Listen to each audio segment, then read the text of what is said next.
سچ کو آنچ نہیں۔ مراد کیا ہے کہ سچ بولنے والے کو کوئی خطرہ نہیں۔ حجاج بن یوسف بہت ہی جابر بادشاہ گزرا ہے۔ ایک دن وہ چند قیدیوں کو قتل کروا رہا تھا۔ ان میں سے ایک قیدی کھڑا ہوا اور اٹھ کر کہنے لگا، اے امیر، میرا تجھ پر ایک حق ہے۔ وہ بادشاہ کہنے لگا، کون سا حق ہے؟ کہنے لگا، ایک دن فلاں شخص تیرے بارے میں برا بھلا کہہ رہا تھا تو میں اس کے برا بھلا کہنے میں رکاوٹ بن گیا، یعنی میں نے تیرا دفاع کیا۔ اس نے کہا، کوئی ہے ایسا شخص کہ جو تیری گواہی دے؟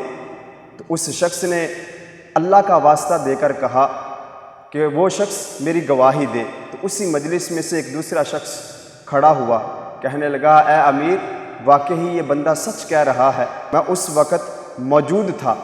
تو حجاج بن یوسف نے کہا کہ اس شخص کو آزاد کر دو، اور گواہی دینے والے شخص سے پوچھا، تجھے کس بات کی رکاوٹ تھی کہ تو میرا دفاع کرتا؟ تو وہ غلام کہنے لگا، اے حجاج بن یوسف، میں تیرے بارے میں اپنے دل میں بہت بڑی دشمنی رکھتا تھا، اس لیے میں نے تیرے بارے میں بری باتیں کی۔ حجاج بن یوسف نے کہا، اس کو بھی آزاد کر دو، کیونکہ اس نے بڑی ہمت کے ساتھ میرے سامنے سچ بولا ہے۔ تو واقعی سچ بولنے میں بڑی کامیابی ہے، اور صحیح مقولہ ہے کہ سانچ کو آنچ نہیں۔ مراد کیا ہے کہ سچ بولنے والے کو کوئی خطرہ نہیں۔ اللہ تعالیٰ ہمیں بھی سچ بولنے والا بنائے۔